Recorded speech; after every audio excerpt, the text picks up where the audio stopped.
ಸ್ನೇಹಿತರೆ ನಮಸ್ಕಾರ. ಕರ್ನಾಟಕ ನಾಡು ನುಡಿ ರಕ್ಷಣಾ ವೇದಿಕೆಯ ಸಂಸ್ಥಾಪಕರಾದಂಥ ಪ್ರಕಾಶ್ ಅಣ್ಣನವರು ಇವತ್ತು ಅವರ ನಿವಾಸದ ಆಶ್ರಯ ಬಡಾವಣೆ ಉಸ್ಕಳ್ಳಿ ದಾಸನ್ಪುರ ಕ್ಷೇತ್ರದಲ್ಲಿ ಆದಿಶಕ್ತಿ ಅಮ್ಮನವರ ಪ್ರತಿಷ್ಠಾಪನಾ ಮಹೋತ್ಸವನ ಇವತ್ತು 5ನೇ ತಾರೀಕಿನಿಂದ 6ನೇ ತಾರೀಕು ಇವತ್ತಿನವರೆಗೂ ಒಂದು ಪ್ರತಿಷ್ಠಾಪನಾ ಮಹೋತ್ಸವ, ಅನೇಕ ಹೋಮ ಹವನ ಪೂಜೆಗಳ ಮೂಲಕ ದೇವಿನ ಕರೆತಂದು ಇಲ್ಲಿ ಪ್ರತಿಷ್ಠಾಪನೆ ಮಾಡಿದ್ದಾರೆ. ಇಲ್ಲಿ ಎಲ್ಲ ಆಶ್ರಯ ಬಡಾವಣೆಯ ನಿವಾಸಿಗಳು ಕೂಡ ಅಣ್ಣನ ಜೊತೆ ತುಂಬ ಆತ್ಮೀಯತೆಯಲ್ಲಿ, ಸಹಕಾರದಲ್ಲಿ, ಪ್ರೀತಿಯಿಂದ ಎಲ್ಲರೂ ಕೈ ಜೋಡಿಸಿ ನಾವು ಕೂಡ ತಾಯಿ ಜಗನ್ಮಾತೆಯ ಒಂದು ಸೇವೆಗೆ ಭಾಗಿಯಾಗ್ತೀವಿ. ಮತ್ತು ಇಲ್ಲಿ ಈ ಕ್ಷೇತ್ರದಲ್ಲಿ ಒಂದು ಶಕ್ತಿ ಬರಲಿ ಅಂತ ಹೇಳಿ ಅಣ್ಣವ್ರ ಜೊತೆ ಎಲ್ಲರೂ ಕೂಡ ರಘು ಅಣ್ಣವ್ರು ಇರ್ಬೋದು, ಶ್ರೀಧರಣ್ಣ ಇರ್ಬೋದು, ಚಂದ್ರು ಅಣ್ಣವ್ರು ಇರ್ಬೋದು, ದಂಪತಿಗಳು ಸಮೇತ ಬಂದು, ಹಾಗೆ ಕೃಷ್ಣಮೂರ್ತಿ ಸರ್ ಇರ್ಬೋದು, ಯಾರಣ್ಣ ಯುಗೇಂದರ್ ಅವ್ರಿರ್ಬೋದು, ಮತ್ತೆ ಅಣ್ಣವರ ಅಣ್ಣ ತಮ್ಮಂದಿರು ಇರ್ಬೋದು.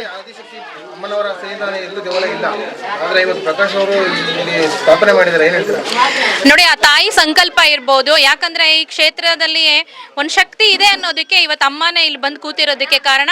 ಹಾಗೆ ನೋಡಿದ್ವಿ, ಮಹಾಪೂಜೆನಲ್ಲೂ ಕೂಡ ಅಮ್ಮ ಆಲ್ರೆಡಿ ಆಶೀರ್ವಾದ ಮಾಡಿದ್ಲು ನಮಗೆ. ಮತ್ತೆ ಮೂಲ ಕ್ಷೇತ್ರದಲ್ಲಿ ಅಣ್ಣವರು ಪದೇ ಪದೇ ಹೋಗ್ತಾ ಇದ್ದಾಗ ಅಲ್ಲೂ ಕೂಡ ಸೂಚನೆ ಕೊಟ್ಲು, ನಾನು ಈ ಕ್ಷೇತ್ರದಲ್ಲಿ ಬಂದು ನೆಲೆಸ್ತೀನಿ ಅಂತ.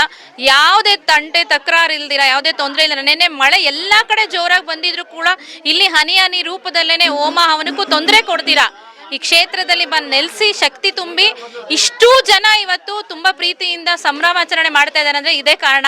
ಇಲ್ಲಿ ದೇವಿ ಇದ್ದಾಳೆ ಅನ್ನೋದಕ್ಕೆ. ಇದಕ್ಕಿಂತ ಹೆಚ್ಚಿಗೆ ನಾವು ಆ ಅಮ್ಮನಿಗೆ ನಾವು ಏನಕ್ಕೆ ಪ್ರೀತಿಯಿಂದ ನಾವು ಕೊಡೋಕೆ ಸಾಧ್ಯ ಅಂತ ಹೇಳ್ಬೋದು. ತುಂಬ ಖುಷಿ ಆಯಿತು ನಮಗೆ. ಯಾಕಂದರೆ ಅವರು ಇದು ಮೋಸ್ಟ್ಲಿ ಪ್ರಕಾಶ್ ಅಣ್ಣನವರು ತುಂಬ ತಾಯಿಗೆ ಪೂಜಿಸ್ತಾ ಇದ್ರು, ಅವ್ರಿಗೆ ತುಂಬ ಒಲ್ದಿದ್ದಾರೆ. ಅವ್ರ ಮೂಲಕ ನಾವೆಲ್ಲರೂ ಇವಾಗ ಆ ದೇವಿಗೆ ಒಂದು ಪಾತ್ರ ಆಗಿದ್ದೀವಿ ಅನ್ನೋದು ನಮ್ದೆಲ್ಲನೂ ಒಂದು ಜನ್ಮದ ಸೌಭಾಗ್ಯ ಅನ್ಕೋಬೇಕು. ಒಂದು ಋಣಾನುಬಂಧ ಇದ್ರೆ ಮಾತ್ರ ಎಲ್ಲ ಸೇರುತ್ತೆ ಅಂತಾರೆ. ಹಾಗೆ ದೈವ ಋಣ ಅಣ್ಣನ ಮೂಲಕ ನಮ್ಮೆಲ್ರಿಗೂ ತಲುಪಿದೆ. ಅಣ್ಣನಿಗೂ ಕೂಡ ನಾನು ಹೃದಯಕ್ಕೆ ಧನ್ಯವಾದಗಳನ್ನ ಹೇಳಕ್ ಇಷ್ಟಪಡ್ತೀನಿ. ಧನುಶ್ರೀ, ಕರ್ನಾಟಕ ನಾಡು ನುಡಿ ರಕ್ಷಣಾ ವೇದಿಕೆಯ ಮಹಿಳಾ ರಾಜ್ಯಾಧ್ಯಕ್ಷ. ಎಲ್ರಿಗೂ ನಮಸ್ಕಾರ. ನಮ್ಮ ಪ್ರಕಾಶ್ ಅಣ್ಣವರು ತುಂಬ ಶ್ರಮಪಟ್ಟು ಅಮ್ಮನ ಇಲ್ಲಿ ಪ್ರತಿಷ್ಠಾಪನೆ ಮಾಡೋದಕ್ಕೆ ಅವ್ರು ಎಷ್ಟು ಶ್ರಮ ಪಟ್ಟಿದ್ದಾರೆ ಅಂದರೆ ತುಂಬ ಶ್ರಮ ಪಟ್ಟಿದ್ದಾರೆ.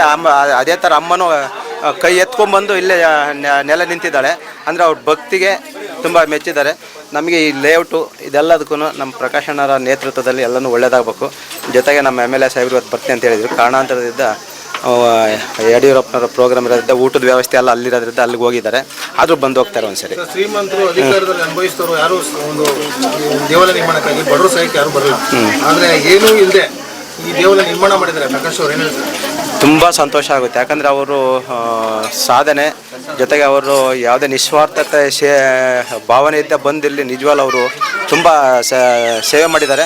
ಜೊತೆಗೆ ಇಲ್ಲೆಲ್ಲ ನಿವಾಸಿಗಳಿಗೂ ಸಹ ತುಂಬ ಅವರು ಶ್ರಮಪಟ್ಟು ಎಲ್ಲರಿಗೂ ಒಳ್ಳೇದು ಮಾಡಿದ್ದಾರೆ. ಅದಕ್ಕಾಗಿ ನಾವು ಅವರಿಗೆ ತುಂಬ ಧನ್ಯವಾದಗಳನ್ನು ಹೇಳ್ತೀವಿ. ಅದ್ರ ಜೊತೆಗೆ ನಮ್ಮ ಮೇಡಮ್ ಇವರೆಲ್ಲರಿಗೂ ವಂದನೆಗಳನ್ನು ಹೇಳ್ತಾ ಇದ್ದೀವಿ.